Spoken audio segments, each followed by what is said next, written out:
Jérémy! Jérémy! Jérémy! Jérémy! Jérémy! Ah Ça y est, Gigamic est arrivé!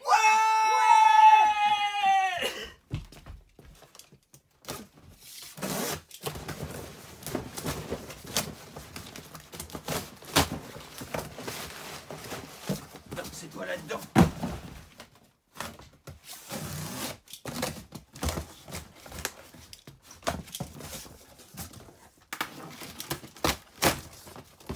C'est pas ça non plus! C'est dans le dernier, c'est toujours dans le dernier!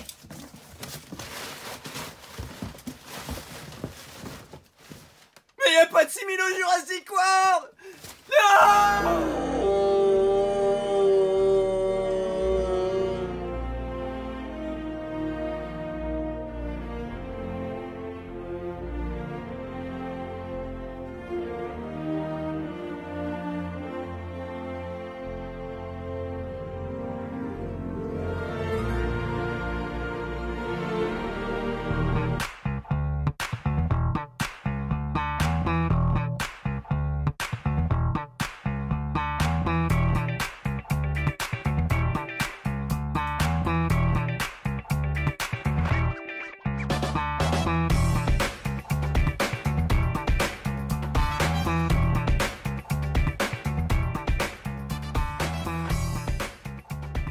Hey, bonjour tout le monde!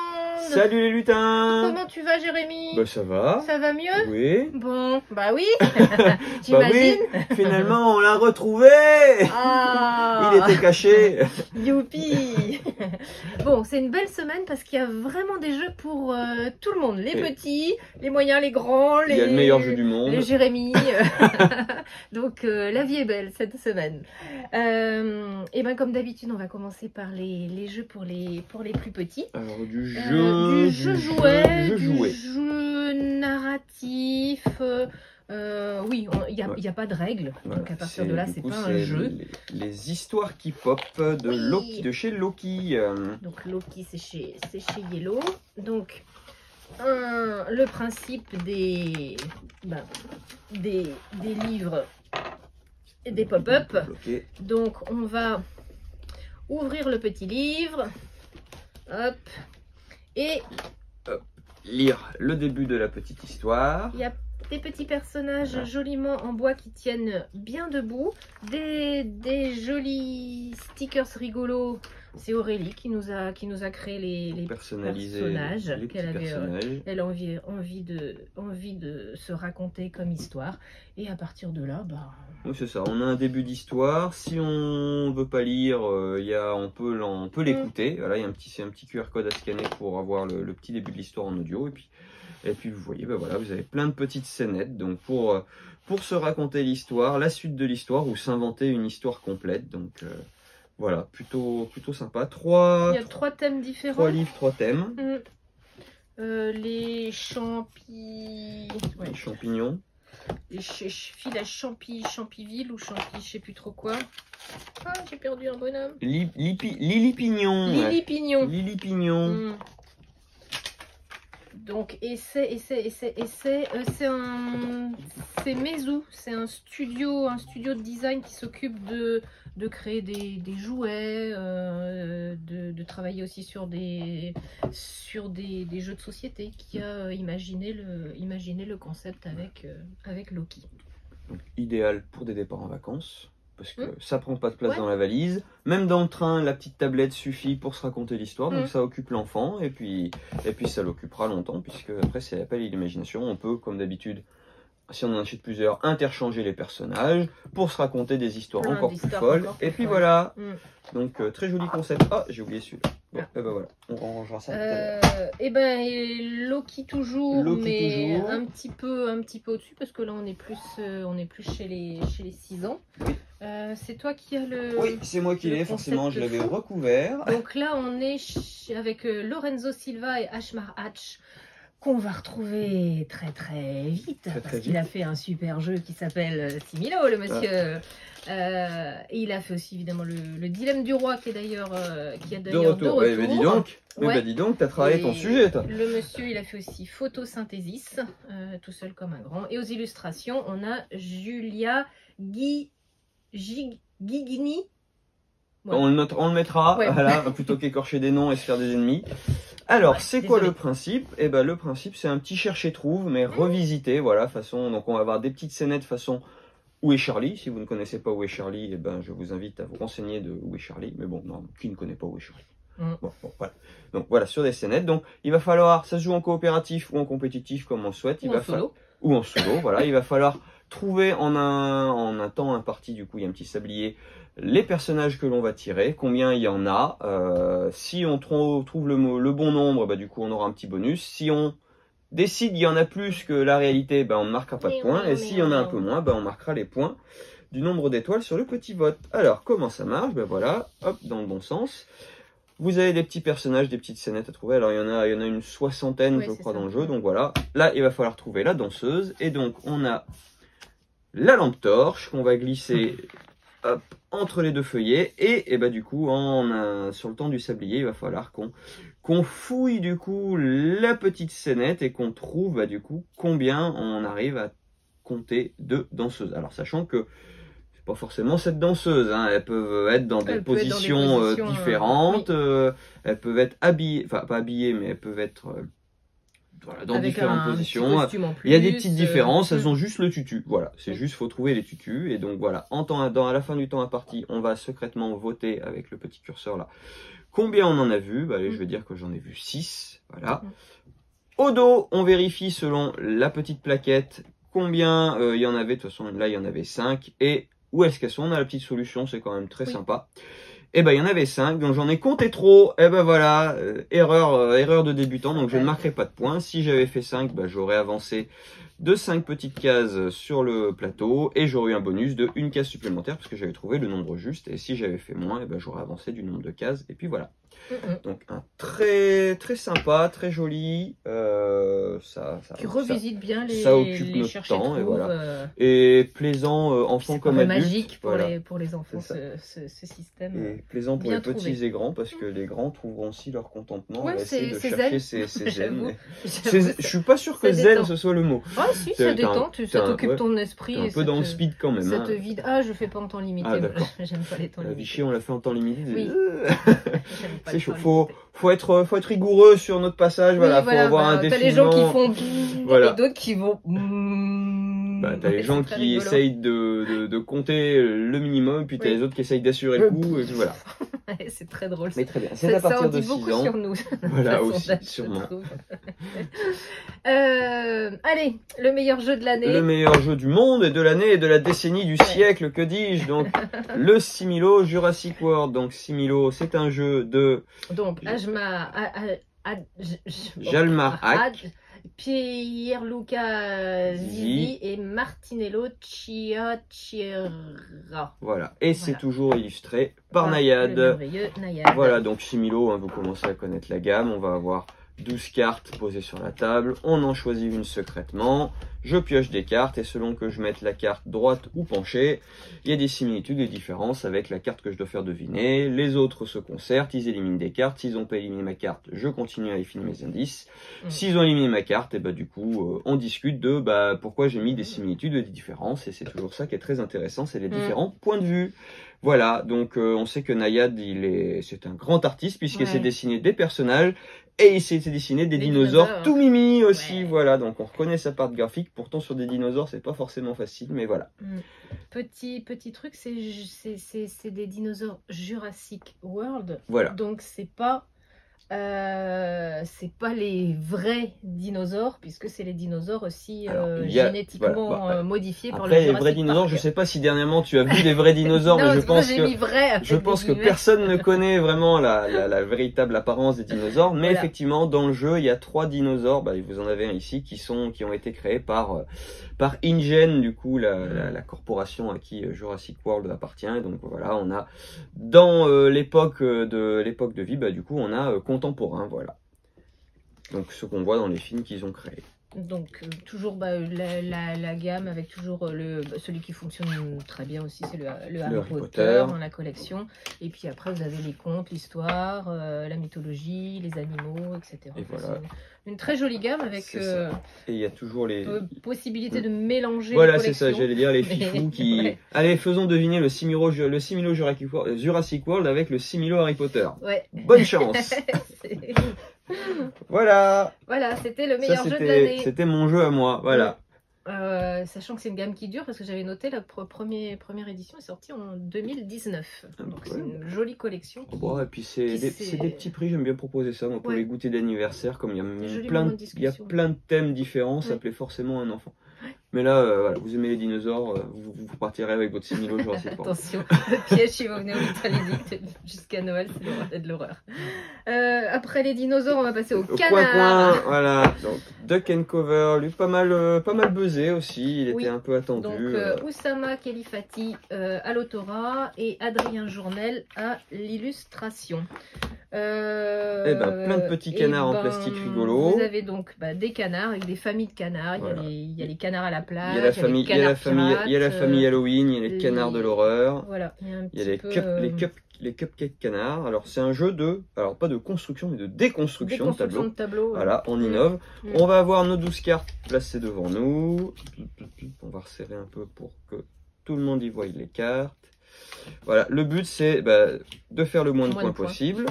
Et comment on va faire? Du coup, il y a un maître du jeu qui va tirer des cartes. Chacun a sa famille devant. Voilà, il y a un maître du jeu qui va tirer des cartes au hasard. Et du coup, et style à la bingo à la grand-mère. Voilà, c'est ça. Bingo. Et donc là, on va faire des coins. Des coins, voilà. Donc quand le chiffre est annoncé, on a le choix entre deux actions. Donc soit on duck, donc on plonge, donc on prend une carte et on la déplace orthogonalement connectée avec une autre carte. Soit on cover, et du coup, on recouvre. Voilà, et donc petit à petit, au fur et à mesure de la partie, on va avoir des cartes qui vont se recouvrir. Si on annonce une carte et que on ne l'a pas, du coup on annonce coin. Si tout le monde fait coin, on écarte la carte de cette valeur, parce que ça veut dire que plus personne ne l'a sur son plateau. Et du coup, il y a deux façons de terminer la manche. Soit une personne arrive à faire rassembler toutes ces cartes en une pile et ça déclenche la fin de partie. Et lui, il est bien parti pour gagner. Soit du coup, on arrive selon le nombre de joueurs, un nombre de cartes écartées, et dans ce cas-là, on comptera les points. Donc les points, c'est les petites éclaboussures que l'on a en bas. Donc s'il nous reste plusieurs cartes, on va compter les points, ça nous fera des points positifs. S'il ne nous reste plus qu'une carte, on compte ces points en négatif. On va faire 3 manches, et au bout des 3 manches, c'est celui qui a le moins de points qui gagne. Donc je vous dis que quand vous arrivez à faire une pile avec le 12, moins 5 points, vous êtes plutôt bien parti. Voilà, c'est simple, c'est accessible. C'est efficace, et puis c'est vraiment le plaisir, moi je trouve, du bingo, en fait, où ça va vite, on rigole, on discute en même temps. Mais il y a un peu de réflexion à comment on place nos cartes. C'est vraiment pour tout le monde. Ça marche. C'est vraiment le jeu familial par excellence. On l'a testé à 2, ça marche très bien à 2. À 3, ça fonctionne. Ça se joue jusqu'à 7, je crois. À Vichy, on l'avait testé, joué il y a 7 familles de canards. Jusqu'à 7 au maximum, et ça marche aussi. Donc voilà. C'est accessible, c'est sympa. Il y a des petits canards rigolos. Je prends beaucoup de plaisir à regarder les illustrations. Oui. Ils sont bien barrés. Et voilà, donc c'était Duck and Cover. Le deuxième meilleur jeu de la semaine. Troisième meilleur jeu de la semaine, parce qu'il n'y a que des meilleurs jeux. C'est vrai. Non, cette semaine, on est plutôt bien. Alors, il y a un tout petit devant. Oui, le retour de nos, comme on les a surnommés, les bébés unlock. Donc, c'est les shorts. C'est les unlock shorts. Il est celui-là encore un petit peu particulier, comme l'étaient les deux derniers unlock, parce que le grand unlock, le risky, pareil, mettait en avant une bande dessinée. C'était Lapino de Lewis Trondheim. Et le Kids qui sortait en parallèle, pareil, c'était une mise en avant de studio d'animation, studio Cartoon Saloon, j'ai noté pour pas l'oublier. Merci. De Tom Moore. Et là, pareil, sur le Unload Short, ils sont allés chercher une bande dessinée qui est dans la tête de Sherlock Holmes, une bande dessinée de Benoît Dahan et de Cyril Liéron qui était sortie en 2019. C'est vrai? Ouais. Ouais, elle est chouette. Et pareil, sur le principe, ils ont gardé le côté rigolo du découpage de la tête de Sherlock, comme sur la bande dessinée. Voilà, ça c'est mise en avant, un mélange un peu culturel, je trouve, sur une volonté chez Space Co et Space Cowboy, là, sur les Unlock, de ces petits crossovers. Intéressant. Un lien entre la culture et le jeu vidéo. Et la culture. Et la culture et le jeu. La culture et le jeu. Et de la culture aussi. Donc voilà. Intéressant. Et donc c'est une difficulté 2. Je regardais justement. Voilà. Ensuite, encore un King of Tokyo. Décidément, les King of Tokyo, ça y va. Donc, après l'origine qui est sorti il y a 1 mois et demi, on était dans une petite boîte avec 4 joueurs. Du jeu originel. Voilà. Et ben là, on a le duo. Là, on passe plus qu'à 2. Voilà. Puisque du coup, King of Tokyo, ça se joue à 2. Mais bon.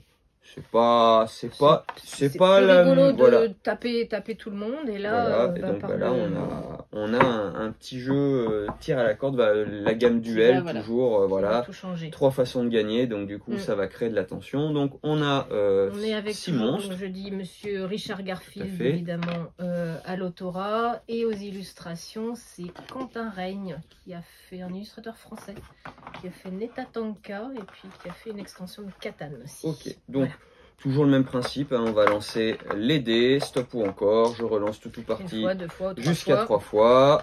Si je mets des baffes, je fais perdre des points de vie à l'adversaire. Si je gagne des cœurs, je regagne des points de vie. Les petits cubes d'énergie, ça permet de pouvoir acheter des petites cartes énergie qui généralement nous aident bien pour gagner. Et ensuite, il y a des nouvelles les points d'exclamation, toujours pareil, pour déclencher des petits pouvoirs. Et enfin, il y a 2 nouvelles icônes. Il y a l'icône de terreur et l'icône de popularité. Hop, on va pas inverser les couleurs. Voilà, on a ça et ça. Et donc ça, c'est la partie tir à la corde, puisque dès qu'on a 3 signes identiques, on va pouvoir déplacer le petit curseur d'une case de notre côté. Si on a 4, du coup on déplacera 2 cases. Toutes les cases en plus seront bonus. Et le but, du coup, ça va être soit de mettre à 0 l'adversaire, soit d'avoir un des petits marqueurs complètement dans son camp, soit d'avoir les 2 marqueurs sous les projecteurs. Voilà. À noter, il y a des petits bonus pour embêter les gens, puisque sur certaines cartes, vous avez, alors forcément, je ne vais pas en avoir, vous avez, hop, voilà, vous avez des petites icônes qui correspondent du coup à des petits pions que l'on va mettre à l'envers sur la table et qui vont pouvoir nous raccourcir des chemins ou nous les allonger. Par exemple, cette icône-là, je suis là, hop, dans l'autre sens, je la rajoute, et du coup, j'ai une case en moins pour pouvoir, sur mon tir à la corde, pour pouvoir atteindre mon objectif. Donc, voilà, c'est tendu. On reste quand même sur essentiellement de la castagne, parce que oui, sinon c'est pas le tir à la corde, c'est un peu plus complexe à mettre en place. Comme il faut 3 icônes identiques, ça demande un petit peu plus de doigté dans le jeté de dés. Mais le plaisir est toujours là. Et à noter, il y a une petite planche d'autocollants, de stickers, puisque sur la boîte, vous avez des petits succès à déverrouiller. Voilà, donc petit truc rigolo en plus. Pour donner un petit peu plus de piment à vos parties. Voilà, le King of Tokyo J'aime beaucoup duel. le travail éditorial de Yellow dessus. Je trouve que les cartes sont vraiment épaisses. Le matériel est vraiment chouette. Et les cartes de pouvoir, elles sont toutes plus risibles les unes que les autres. Le Godzilla qui fait sa petite cuisine dans la centrale nucléaire. C'est un petit must-have. Voilà. On reste dans les jeux à 2, puisque on voit pareil un jeu qui arrive en version duel, donc c'est le Dorf romantique, qui n'a pas rétréci de taille, par contre, à l'inverse, là on reste il y a beaucoup de tuiles à mettre en place aussi, donc on reste. Alors, c'est toujours Michael Palm et Luca Zach qui sont à l'autorat, et c'est Paul Ribes à l'illustration. Voilà, donc toujours le même principe de jeu, on va construire notre petit échec critique, notre petit paysage à partir de tuiles objectives. Voilà, le but c'est à chaque fois d'optimiser le placement des tuiles objectives pour éviter de tirer des tuiles normalement Voilà, comme ça, toujours le placement des rivières, etc. Enfin voilà, si vous connaissez Dorf Romantique, il n'y a rien de nouveau, vous pouvez déballer la boîte et jouer. Le petit côté, c'est que on va jouer avec le même tirage. C'est-à-dire que moi, je vais prendre à côté exactement les mêmes tuiles. Voilà, et donc avec les mêmes tirages, les mêmes objectifs, il va falloir optimiser au mieux notre placement. Interdiction de copier. Ou pas trop, mais bon, généralement ça diffère assez vite puisqu'on est concentré sur notre jeu. Ça y est, voilà. En général c'est parti. Et voilà. Alors, faites attention, il y a un petit peu plus de mise en place puisque les cartes ne sont pas numérotées, donc ça demande, ils le disent dans la règle, de classer pour la personne du coup qui ne va pas tirer au hasard les objectifs et les cartes, ça demande de classer un peu ses cartes, les rivières ensemble, etc. pour pouvoir optimiser et chercher le moins possible. Si vous avez plus de 20 ans, c'est forcément un jeu que vous connaissez qui s'appelle Take It Easy, sur lequel, pareil, chacun a son plateau, et puis il y a un qui pioche et qui annonce la tuile 3, 4, 7, et tout le monde va chercher sa 3, 4, 7. Là, c'est pareil, c'est assez... J'avais un petit peu d'appréhension, mais finalement, ça se fait assez facilement. On a facilement classé les tuiles avec les plaines, les os avec les os, et puis quand tu montes la tuile, assez vite, on la trouve, et je trouve que en plus, moi, ce que j'ai bien aimé, c'est que ça apaise le jeu. Ça donne du temps. Moi qui suis vraiment très mauvaise en jeu spatial, je suis vraiment pas bonne sur ce genre de jeu, je vois pas spatialement. Ça me laisse respirer. Tu disais que sur le coopératif, tu étais un petit peu moins à l'aise parce que tu as le jugement des autres qui... Je me sens pas à l'aise sur le Dorf Coop parce que forcément les autres ont trouvé avant moi en général où est l'intérêt de poser la tuile. Et là, je me sens tout à mon aise, le temps de chercher la tuile, le temps de réfléchir, de positionner.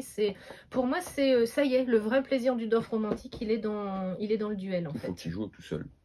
Ou aussi. Ouais, mais sur l'autre, il y a des trucs à débloquer. Oui, alors du coup, tu fais bien d'aborder le sujet. Il y a quelques succès à débloquer pour amener des petites mécaniques supplémentaires. Il y en a moins que dans le Dorf classique, mais il y en a quelques-uns. Et d'ailleurs, ils ont pensé aux possesseurs du Dorf classique, puisqu'on a aussi un petit set de tuiles et de succès, puisqu'on a des nouvelles tuiles qui sont des tuiles d'encerclement. Et des tuiles bigou, comme dit Aurélie, voilà, avec 2 couleurs. Et donc, ils les ont inclus pour le jouer dans le Dorf original, pour pouvoir renouveler un peu l'expérience du Dorf original aussi. Voilà, donc ça, c'est très bien. C'est une très bonne initiative. Et pour moi, en tout cas, c'est un Dorf allégé et qui me va vraiment très très bien. C'est celui que j'attendais.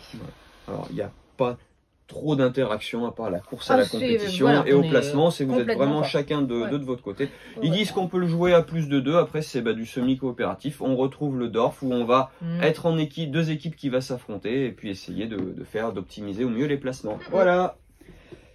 Hop. Allez, on va passer à un grand niveau puisque là on va chez les experts puisqu'on a deux grosses nouveautés, sans être une nouveauté puisque là c'est la gamme Clank qui revient avec son nouvel opus Catacombe. Donc, on est avec Paul Denner qui est le monsieur qui a donc fait les précédents Clank et aussi d'une Imperium, et l'illustration on notera parce qu'ils sont nombreux. D'accord, on notera. Donc, si vous trouviez le Clank trop facile, ils ont pensé à vous avec le Clank Catacombe, puisque on retrouve les mêmes recettes de Clank, cette mécanique de stop ou encore, d'aller chercher des trésors au plus loin, mais de penser à revenir avant de réveiller le dragon.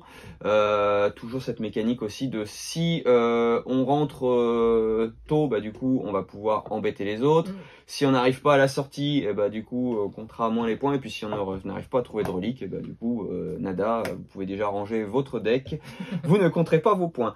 La petite nouveauté, c'est que les parties vont toutes être différentes puisque on va tirer les tuiles au hasard. Il y a un petit côté 4x puisque chaque fois qu'on arrive à une intersection, hop, je tire une tuile au hasard, je l'oriente comme je le veux pour créer des chemins, etc. Et donc, voilà, la découverte va se faire... Pas de plateau, mais des tuiles modulaires. Et on a vraiment l'impression... Du coup, va faire que le jeu va être complètement différent. On a vraiment l'impression de se balader avec notre torche et puis au détour d'un coin, hop, on révèle une nouvelle salle, etc. Donc, il y a des prisonniers à libérer, il y a des serrures à crocheter, des offrandes à faire pour accueillir les faveurs de certains dieux. Enfin voilà, il y a plein de choses, toujours sur une mécanique de deck building, j'aurais dû le préciser dès le début, mais bon, ça, si vous connaissez Clank, c'est un classique aussi. Donc voilà. le clank catacombe, le clank pour Donc, les experts. Un peu plus long et un petit peu plus... Un petit peu plus ardu. Voilà, que le clank de base. Et le clank de base devrait revenir aussi d'ici la fin de l'année. Il est parti déjà. Il n'y a plus. Il n'y a plus. Ok, bon, il a dû partir pendant les vacances. Et on va finir du coup sur les gros jeux avec celui-là était déjà Arborea. sorti la semaine dernière, voire la semaine d'avant, mais on n'avait pas eu le temps de vous le proposer, le présenter encore. Donc là c'est Dani Garcia à l'autora et c'est Javier González Cava et Nicolas Gendron aux illustrations. Alors je vous cache pas qu'on va pas rentrer dans les détails puisque... C'est un vrai expert. Voilà, c'est un vrai expert. Il y a beaucoup de choix. Voilà. Le monsieur, il a fait déjà Barcelona, il a fait Windmill Valley, qui était un petit peu pas expert à fond, mais... Quand je l'ai sorti, je me suis dit, ouh, j'ai l'impression de redéballer un bitoku avec des icônes à foison, partout. Des choses de partout. Donc, les mécaniques sont assez basiques, assez simples. C'est de la pose d'ouvrier, des ressources en commun. Le but, c'est de faire le plus de points de victoire en réactivant des biomes, en recueillant des petites créatures, en faisant des offrandes, enfin voilà. Donc on va essayer, voilà, la nature est en perdition, on va essayer de rétablir l'équilibre, tout ça dans ce système. Donc voilà, quand on va se déplacer nos meeples là sur ce sentier là, et ensuite selon le sentier, on va pouvoir prendre en haut, en bas, on va pouvoir récolter tous les items qu'il y a dessus, etc. Donc voilà. Plein de choses à faire, du choix dans les décisions, voilà. Il y a de quoi bien s'amuser. Un sacré plateau à prendre en main. Ouais. C'est ça, voilà. Donc une version solo et jusqu'à 5 joueurs. Et compter, a priori 2 bonnes heures. 90 à 120 minutes, je pense, selon le nombre de joueurs. Voilà. Ouais. Voilà, ça c'était les jeux experts. On a fini, maintenant c'est les extensions. Alors il y a 2 extensions que j'ai oublié de prendre. Il y a le Athéna là-bas devant. Ouais. Donc il y a Athéna, l'extension de Acropolis, un jeu de Jules Messot et Pauline Détraz aux illustrations.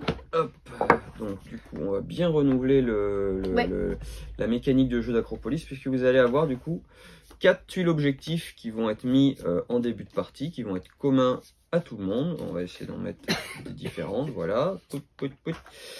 Sur chacune des tuiles objectifs, on va avoir une partie de la statue d'Athéna qu'il va falloir construire et aussi des petites tuiles bonus, donc autant qu'il y a de joueurs qui vont vous permettre des monotuiles puisque les tuiles de l'Acropolis sont en 3 ou 4 hexagones collés les uns aux autres. Là on a des mini tuiles qui vont pouvoir du coup des bicouches aussi, des bigous comme dirait encore Aurélie, ou des petites étoiles supplémentaires pour pouvoir scorer un petit peu plus. Donc dès que on valide un ou plusieurs objectifs à la fin d'un tour, on récupère la tuile, on récupère le morceau de statue. Si à la fin de la partie, on a construit la statue complètement, les petits cubes qu'on n'a pas utilisés et qui normalement nous rapportent 1 point, c'est vraiment anecdotique, là nous rapportons 5 points chacun. Donc faire de la carrière et ne pas dépenser ces cubes deviendra vraiment important si vous avez construit la statue, parce que ça peut retourner la game. Voilà pour... Donc une extension qui rajoute un vrai plus dans le jeu. On va tous essayer d'aller à la course aux objectifs pour gagner ces points bonus qui sont vraiment très bien. Autre extension qui était aussi sortie la semaine dernière et qu'on avait loupé parce qu'arrivait trop tard lors de la vidéo, c'est l'extension de Faroé, le peuple du dessous. Donc là, Faroé, c'est le jeu de l'année, l'As d'or. Donc Johan Goupy et puis Corentin Lebras et l'excellent Maxime Morin aux illustrations. Je mettrai une photo de ce que contient l'extension, mais ça permet de jouer jusqu'à 7. Du coup, on a des cartes d'exploration en plus et on a des cartes temple un petit peu améliorées avec de la multi-ressources dessus ou du scoring un petit peu plus important. Voilà. Fini pour les jeux, il reste le petit rayon jeu de rôle parce que chez nous c'est vraiment un petit rayon de jeu de rôle. Mais bon. On a c'est Halloween qui arrive, donc pour animer une petite soirée d'Halloween. Les petites sorcières qui est une nouveauté sans être une nouveauté, parce que ça c'est un jeu que Antoine Boza avait sorti en print and play dans les années 2000 et qui a eu une vie aux États-Unis, une vie en Allemagne et qui là Matago va le localise en France. C'est un jeu de rôle à partir de 7 ans, mais c'est vraiment familial. Et c'est du jeu de rôle ultra bienveillant. Donc on voit bien, Antoine Bauza le dit lui-même, hein, il s'est inspiré de Miyazaki, hein, de Kiki et de la petite sorcière. Donc on va vivre des aventures, on joue des enfants. Il y a le peuple du dessus avec les petites sorcières, les filles. En dessous, c'est les garçons avec des sorciers un peu plus classiques.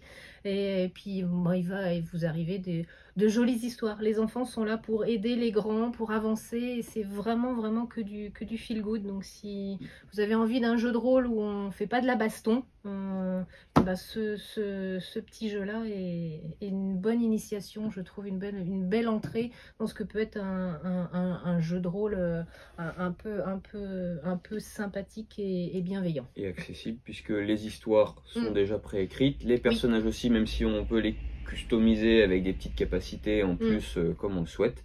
Et puis voilà, donc c'est du clé en main, il y a juste à ouvrir, commencer à jouer et un peu bouquiner, et puis voilà. Et j'ai pas dit aux illustrations, donc c'est Arnaud West et Valentine Ralenti. Voilà. Pardon. Et dans un autre style, pour les un peu plus grands. Voilà. Donc là, on n'est plus dans les années 2000, hein, on est dans les années 1900. On est avec monsieur le peu sympathique monsieur Lovecraft. Hein, c'était pas un personnage humainement agréable. Mais bon, il est quand même à la base de plein d'univers fantastiques qui perdurent encore de nos jours. C'est ça, c'est à peu près à la même époque, enfin ils sont nés à 2 ans d'intervalle, je crois, que Tolkien. Donc c'est deux pères de fantaisie, mais un peu différentes. Carrément la différentes, fantaisie horrifique et puis surtout culturellement plein de choses. Pareil, on va retrouver des films qui ont pas aussi bien marché que les films du Hobbit et du Seigneur des Anneaux. Alors on va dire qu'on s'adresse à un moins large public, là. C'est un petit, plus restreint, on est plus pareil, dans la claustrophobie, le poisseux, voilà. Donc, il y a il y a des jeux vidéo, il y a eu des jeux de plateau qui ont été faits, enfin voilà, plein de choses qui s'inspirent de cet univers sans en être forcément d'inhérité, mais voilà. Donc là, on est dans la ville d'Arkham. Et il y a des personnages étranges qui tuent les habitants. Et donc, vous allez jouer des enquêteurs, investigateurs, investigatrices qui vont mener l'enquête pour savoir un petit peu qu'est-ce qui se passe dans la ville et essayer de comprendre ce que sont ces espèces de choses étranges qui errent dans la ville. Et sûrement de déjouer le culte qui est en train de s'installer petit à petit, puisqu'il y a beaucoup de cultistes chez Lovecraft. C'est ça, ouais. Donc voilà, une jolie boîte d'initiation qui est plutôt aussi bien organisée si on a envie de démarrer le jeu de rôle sans trop de complications. Ok. Voilà. Allez, un vendredi ne serait pas un vendredi. Les retours en stock, j'ai dit tout à l'heure, le dilemme du roi, voilà. Et Château Blanc aussi qui est revenu notamment. Et donc on fait un dernier tour sur les jeux de cartes à collectionner. Donc, un super coffret Pikachu VMAX. Un super coffret Pikachu qui est revenu. On a un peu de Star Wars Unlimited de la Galaxie qui est revenu. En attendant la semaine prochaine. La semaine d'après. La semaine d'après, oui, tu m'as dit qu'on 15 jours. Le Crépuscule de la République. Le 3e opus, ouais. Et Altered, où nous avons eu aussi un petit réassort de booster. On n'a pas de deck. Oui, on a de la VF et de la VO. Éventuellement aussi. Et voilà, et comme d'habitude, on est à la bourre. C'est l'heure d'ouvrir. J'espère qu'il n'y a personne devant. C'est bon. Il est 10h04, ça voilà. va bien. Et puis vous retrouvez tout ça en boutique évidemment, et plus encore parce que comme d'habitude on ne vous présente pas forcément tout ce qu'on reçoit, mais ce qui nous paraît intéressant de vous montrer. Voilà. Merci Jérémy. De rien Cathy. Et hop, ça démarre, le téléphone sonne, c'est parti. Bonne aventure.